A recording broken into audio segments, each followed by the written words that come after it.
চীনের সাথে 2+2 সংলাপ কোন পদ্ধতিতে এগুবে তা এখনো ঠিক হয়নি। তবে এই চুক্তির মাধ্যমে বাংলাদেশের পররাষ্ট্রনীতি চীনমুখী হচ্ছে কিনা সে প্রশ্ন উঠছে, যদিও একই সংলাপ তুরস্কের সাথেও আছে বাংলাদেশের। চীনের সাথে 2+2 সংলাপ নিয়ে আলোচনা হচ্ছে। এটি বাংলাদেশের জন্য নতুন। জাপান অনেকদিন ধরে এই কাঠামো ব্যবহার করছে। যুক্তরাষ্ট্র, ফ্রান্স, রাশিয়া, ভারত এবং অস্ট্রেলিয়ার সাথে এই যৌথ সংলাপ কাঠামো রয়েছে। মূলত দুই দেশের 2 জন করে 4 জন নীতি নির্ধারক বা উচ্চ পর্যায়ের কর্মকর্তার আলোচনা বা বৈঠককেই এই সংলাপ বলে।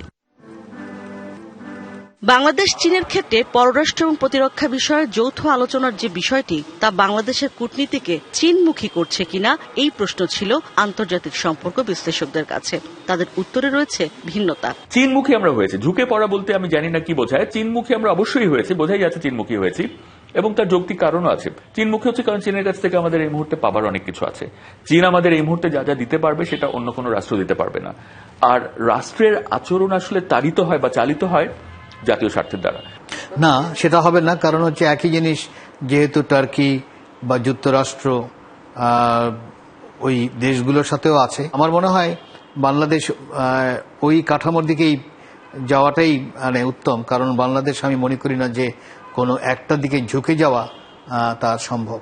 যেহেতু প্রতিরক্ষার বিষয়টি 2+2 সংলাপে যুক্ত, তাই নিরাপত্তার মতো স্পর্শকাতর বিষয়গুলো আরো ভালোভাবে খতিয়ে দেখা দরকার বলে মনে করেন তারা।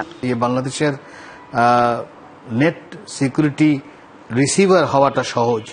আমরা হয়তো প্রোভাইডার হতে পারবো না, কারণ আমাদের সেই সক্ষমতা নেই, কিন্তু নেট সিকিউরিটি রিসিভার হওয়া সম্ভব সব দেশের সাথে সম্পর্ক রেখে। এটা আন্তর্জাতিক কূটনীতিতে একটা স্বীকৃত পন্থা। সামরিক যে সম্পর্ক বা প্রতিরক্ষা সম্পর্ক এবং কূটনীতিক সম্পর্ক, এটাকে আপনি আলাদা করতে পারেন না। দুটো, একটা ফরেন পলিসি এবং ডিফেন্স পলিসি, এগুলো একটা একটার সাথে সম্পৃক্ত, খুবই ঘনিষ্ঠভাবে যোগাযোগ রয়েছে। তবে তুরস্ক এবং চীন দুই দেশের সাথেই একই কাঠামোতে এই সংলাপ চলবে নাকি ভিন্ন হবে তা এখনো স্পষ্ট করেনি পররাষ্ট্র মন্ত্রণালয়। ইশরাত জাহান উর্মি, ডিবিসি নিউজ, ঢাকা।